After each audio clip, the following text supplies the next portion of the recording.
Bonjour, bienvenue aux rencontres archéologiques de la Narbonnaise. Nous sommes en compagnie de Cyril Calvé. Vous êtes responsable du service de médiation scientifique du musée de Tautavel. Pouvez-vous nous préciser en fait de quoi il s'agit en fait, ce centre de recherche? Alors, le musée de Tautavel a été construit autour d'un chantier de fouilles. Depuis 1964, nous fouillons une grotte, la Cône de l'Arago à Tautavel, dans laquelle nous avons retrouvé des restes humains très anciens. Et la particularité de Tautavel, c'est d'avoir sur le site de recherche, le site de fouilles, les laboratoires et la partie muséographie. Donc on part de l'extraction des objets jusqu'à la présentation au public, et en passant par les publications et l'étude scientifique des objets. Alors, pouvez-vous situer pour les lointains, disons, où se trouve Tautavel?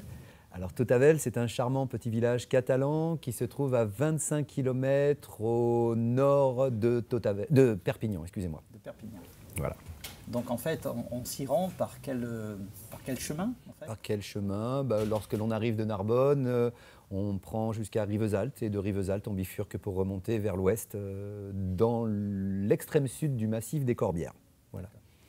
Donc l'homme de Tautavel ne prenait pas forcément les mêmes chemins à l'époque. Alors ça, on n'en sait pas grand-chose, quoique grâce aux matières premières, notamment aux outils qu'ils utilisaient, les types de roches ne sont pas les mêmes en fonction des régions et des zones. Et nous avons analysé les silex qu'utilisait l'homme de Tautavel, et on s'est aperçu qu'il allait rechercher ces roches dans un rayon, grosso modo, de 30 km autour de la grotte. Alors par exemple, on sait que l'homme de Tautavel passait par Roquefort des Corbières, puisque nous avons retrouvé des éclats de silex qui provenaient de Roquefort. Voilà. Pouvez-vous nous résumer quelle est l'ampleur du mobilier que vous avez trouvé, enfin les vestiges qui ont été trouvés là? Alors, depuis 1964 que la grotte est fouillée scientifiquement, on a sorti de cette cavité 600 000 objets. 600 000 objets qui sont catalogués, répertoriés, inventoriés, coordonnés, une grande majorité d'ossements, qui sont les restes de cuisine de nos hommes préhistoriques, mais aussi des restes humains et de nombreux outils. Alors ça, c'est un de vos ancêtres alors? C'est le vôtre, c'est le nôtre, directement. C'est le plus célèbre des hommes modernes, c'est l'homme de Cro-Magnon. C'est un Homo sapiens qui a été découvert en Dordogne au XIXe siècle. C'est un moulage. Ce sont des moulages que nous fabriquons dans le laboratoire de muséographie du Centre européen de recherche préhistorique de Tautavel. Voilà. Sa boîte crânienne est à peu près... C'est le même volume endocrânien, c'est-à-dire le même volume de cerveau que nous. Voilà. Et alors que vous a enseigné l'étude de ce squelette? Alors, celui-ci, ce n'est pas notre particularité. En revanche, nous avons découvert en 1971, en juillet 1971, nous avons découvert dans la grotte de Tautavel le crâne complet de cet homme qui ne fait plus partie des hommes modernes, qui n'est pas un Homo sapiens, qui est un Homo erectus. Pour faire très simple, ce sont les premiers colons qui vont quitter en grand nombre le berceau africain et qui vont venir s'installer d'abord en Asie et ensuite en Europe.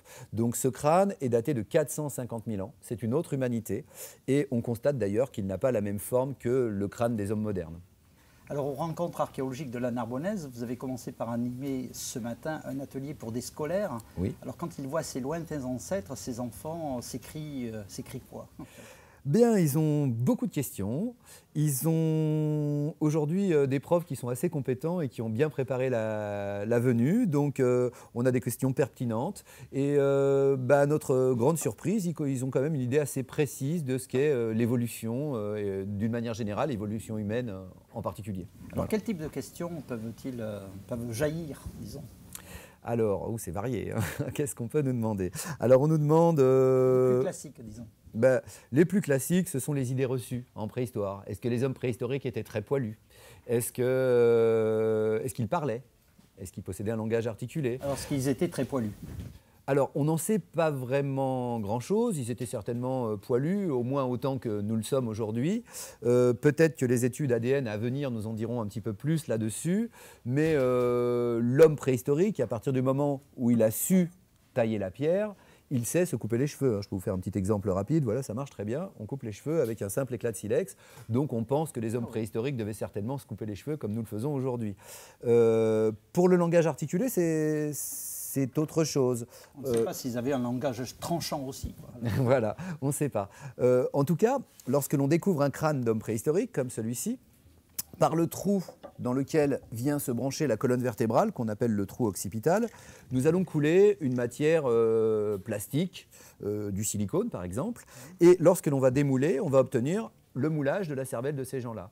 Et on sait par exemple que pour l'homme de Tauthavel, eh bien, sur son cerveau, sur son moulage endocrânien, nous avons découvert 2 zones qui s'appellent les aires de Broca. Et or, ceux qui étudient la dyslexie savent que les aires de Broca sont nécessaires au langage articulé. Donc grâce à ce moulage de cerveau, à ce moulage endocrânien, on sait que l'homme de Tauthavel savait parler. Alors bien évidemment, on ne sait pas quelle langue il parle, combien de mots il y a à son vocabulaire, mais en tout cas, on sait qu'il possédait un langage articulé. Ils n'ont pas laissé de traces écrites d'une manière ou d'une autre. Ce qui caractérise la préhistoire, c'est qu'il n'y a pas d'écriture. Donc le seul moyen que nous ayons de comprendre comment vivaient ces gens-là, eh bien, c'est un petit peu de fouiller dans leurs déchets, dans leurs poubelles. Hein, voilà. Alors donc, cet atelier pour les enfants consiste en quoi? Ils manipulent des objets donc Oui, alors nous leur présentons des outils et des objets, les deux. Alors on utilise comme support les crânes des différentes espèces qui se sont succédées sur la planète, en partant de nos ancêtres les plus anciens africains et en remontant jusqu'aux Homo sapiens européens.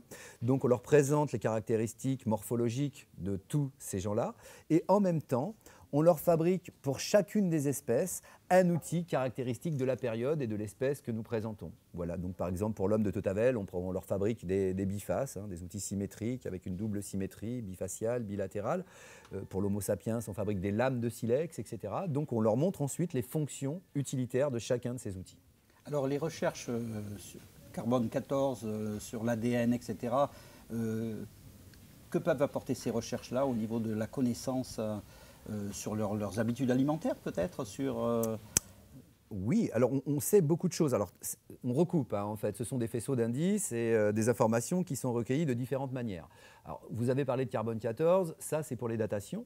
Donc pour faire très simple, durant notre vie, nous allons accumuler du carbone qui va se fixer dans les ossements et au moment où nous allons arrêter de vivre, ce carbone va se désintégrer en quelque sorte. Et comme on connaît la période de désintégration de ce carbone, quand on trouve un ossement, on est capable de dire, voilà, il reste plus tant que tant de carbone dedans, donc ça veut dire que ça fait tant de temps qu'il est mort. Alors le carbone 14, c'est une méthode très pratique, très popularisée, mais au-delà de 40 000 ans, il n'y a plus de carbone. Donc on va utiliser d'autres méthodes de datation basées sur les mêmes principes, hein, le potassium, l'argon, etc. Donc ça va nous permettre de caler chronologiquement les périodes auxquelles ont vécu ces gens-là. Et par contre, l'ADN, ça ouvre des perspectives tout à fait incroyables, puisque grâce à l'ADN, quand on a la chance de pouvoir trouver par exemple un petit peu de collagène dans les ossements humains, de collagène, on peut parfaitement connaître la couleur de la peau, la couleur des yeux, les origines, enfin tout un tas de choses que l'on ne pouvait pas espérer il y a ne serait-ce que quelques décennies. Voilà. Et cet après-midi, vous allez donc animer un atelier pour le grand public, dont des adultes aussi. Oui. Et donc, quelles différentes approches, disons, pratiquez-vous alors pour ce public différent, donc, le grand public?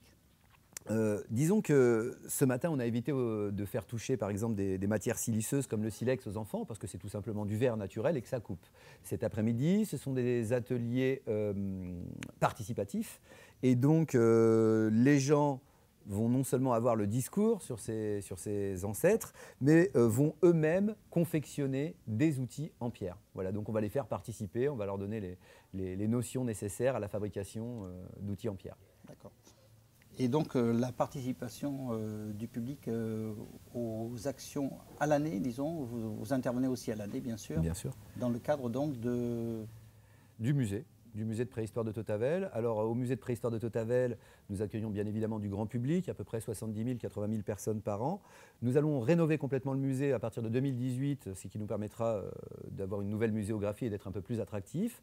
Et nous avons à peu près 10 000 scolaires à l'année. Voilà. Donc on est rodé. D'accord, donc ce sont des futurs visiteurs aussi des musées aussi en général liés à l'archéologie, pas seulement à la préhistoire comme celui de la Romanité à Narbonne, qui est en train de sortir de terre. Oui. Donc en fait, oui, les Romains avaient des ancêtres aussi. Hein. Bien évidemment, bien évidemment. On va rechercher les racines très profondément dans la préhistoire. Très bien. Merci donc à Cyril Calvé d'être venu donc aux rencontres archéologiques de la Narbonnaise et puis pour nous enseigner et nous faire part des dernières découvertes parce qu'on découvre toujours, c'est ça? Bien évidemment. Tous les ans, du mois d'avril au mois de septembre, nous fouillons dans la grotte de Tautavel, où il y a une équipe qui peut aller jusqu'à 80 fouilleurs. Et on fait des découvertes tous les ans, et notamment des restes humains, voilà, qui nous permettent d'affiner les connaissances sur nos ancêtres, nos lointains ancêtres. Très bien. Merci.